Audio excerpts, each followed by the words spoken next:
Bismillahirrahmanirrahim. Alhamdulillah wassalatu wassalamu ala sayyidina wa maulana Rasulillah al-mab'uthi rahmatan muhdah wa ala alihi wa sahbihi wa mawalah wattaba'a hudah. Di hari yang ke-15 ini, bulan suci Ramadan 1441 Hijriah, masih bersama pembacaan dan pembahasan hadis yang dikumpulkan oleh Al-Imam Al-Hafiz Al-Munziri.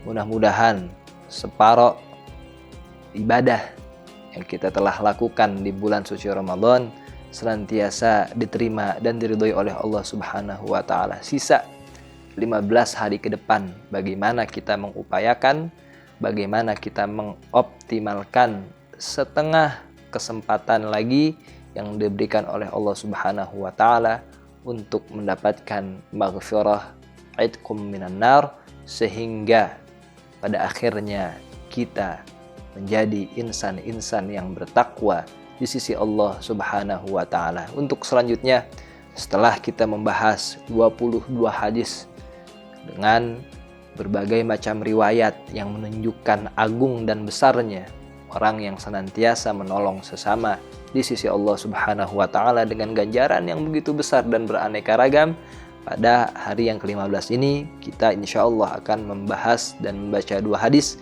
yaitu hadis ke-23 dan ke-24. Bismillahirrahmanirrahim. Al-haditsus sadits wal 'ishrun. Hadis yang ke-23.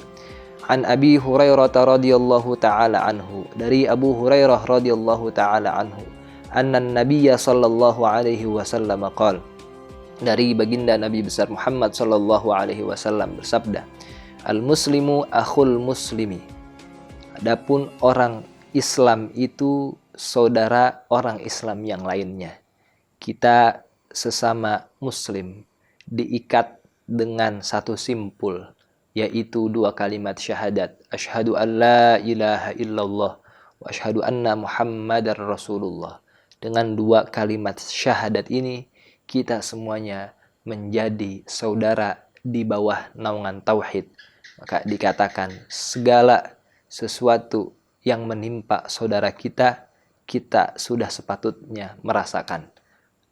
Yashuddu ba'dhuhu ba'dha.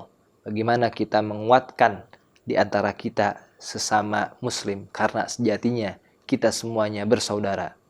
Lalu apa yang hendak dilakukan antara saudara dengan saudara yang lainnya? Rasulullah katakan, la yazlimuhu, tidak menzolimi saudaranya yang lain. Karena bagaimana bisa disebut saudara kalau sesama saudara tersebut saling menzolimi, saling melukai. Makanya haram apabila saudara menzolimi saudaranya yang lain. Dikatakan kullul muslimi 'alal muslim haramun damuhu wa maluhu wa 'irduhu. Setiap orang Islam dengan orang Islam yang lainnya itu haram menzolimi, khususnya ketika ia membunuh saudaranya dan mengambil hartanya dan mencoreng kehormatannya, karena yang demikian tidak menunjukkan ikatan persaudaraan. Wala yashtumuhu, dan juga tidak mencaci. Bagaimana bisa dikatakan saudara apabila di situ ada perilaku yang menunjukkan kebencian, saling mencaci, saling menghina, saling membelakangi. Itu semua merupakan sifat-sifat yang jauh dari kata persaudaraan. Maka sudah selayaknya, seharusnya sesama saudara tidak saling menzolimi dan juga tidak saling mencaci. Wa man kana fi hajati akhihi kana Allahu ta'ala fi hajatihi. Dan siapa saja yang berada di hajat saudaranya, ia menolong kebutuhan saudaranya, niscaya Allah Subhanahu wa taala berada di dalam hajatnya. Allah Subhanahu wa taala senantiasa menolong apa yang ia butuhkan. Wa man farraja an muslimin qurbatan min qurabid dunya. Dan siapa saja yang menghilangkan kesulitan dari kesulitan-kesulitan dunia yang dirasakan oleh saudaranya sesama muslim, farrajallahu anhu qurbatan min qurabi yaumil qiyamah. Niscaya Allah Subhanahu wa taala menghilangkan kesulitan-kesulitannya di hari kiamat kelak. Wa man satara ala muslimin, dan siapa saja yang menutup aib saudaranya sesama muslim, satarallahu alaihi fid dunya wal akhirah, senantiasa Allah Subhanahu wa taala menutup aibnya di dunia maupun di akhirat. Maka riwayat ini sekali lagi menguatkan riwayat-riwayat sebelumnya yang sudah kita bahas. Allah Subhanahu wa taala senantiasa menolong hambanya selagi hamba tersebut menolong makhluk Allah yang lain. Allah Subhanahu wa taala senantiasa menutup aib hambanya selama hambanya menutup aib makhluk Allah yang lain. Dan Allah Subhanahu wa taala senantiasa menghilangkan kesulitan hambanya selama hamba tersebut menghilangkan kesulitan makhluk Allah yang lain. Inilah sedikit makna dari hadis yang ke-23. Selanjutnya adalah hadis yang ke-24 dari kitab Mishkat Al-Yaqin, kumpulan 40 hadis yang disusun oleh Al-Hafizul Kabir Al-Munziri. Al-Hadithur Rabi'u Al-Ishrun, hadis yang ke-24, an Anas bin Malikin radhiyallahu ta'ala anhu qala. Dari Anas bin Malik radhiyallahu ta'ala anhu, ia berkata, qala Rasulullah sallallahu alaihi wasallam, bersabda Rasulullah sallallahu alaihi wasallam, man aghatha malhufan, siapa saja yang menolong orang yang malhuf, ayil mazlum, yang teraniaya, yang terzolimi, kataballahu lahu salasan wa sab'ina maghfiratan, niscaya Allah mencatat baginya ampunan sebanyak 73 ampunan.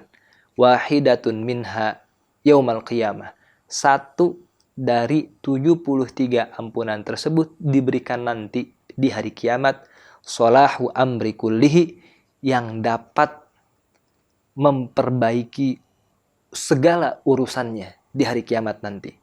Wasintan wasaba'un, dan sisanya 72 ampunan tersebut, darajatun yaumal qiyamah, dapat menaikkan derajatnya di hari kiamat nanti. Masya Allah.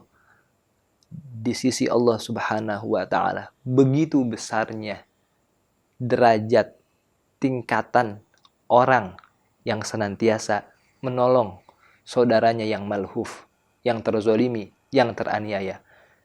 Kalau riwayat sebelum ini mengatakan Allah memberikan 73 hasanah, kebaikan, yang satu saja diberikan dapat memperbaiki urusan dunia dan akhiratnya, maka riwayat ini menguatkan riwayat tersebut. Itu Allah akan memberikan 73 ampunan bagi siapa saja yang menolong saudaranya yang terzolimi.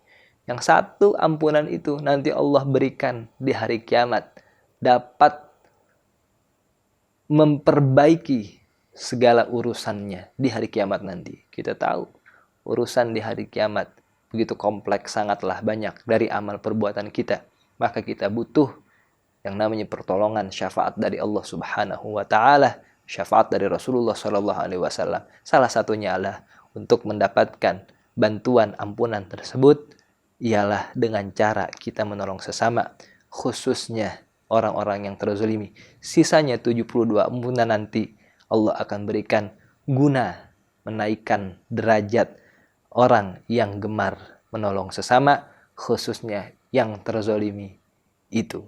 Maka kita berdoa semoga Allah Subhanahu wa ta'ala memberikan kita segala kebaikan, kemurahan, keberkahannya kepada kita sekalian dengan keberkahan pembacaan hadis Rasulullah SAW, juga dengan keberkahan bulan suci Ramadan yang mulia ini. Amin ya rabbal alamin. Wa sallallahu ala sayyidina maulana Muhammad wa ala alihi wasallam. Walhamdulillahi rabbil alamin.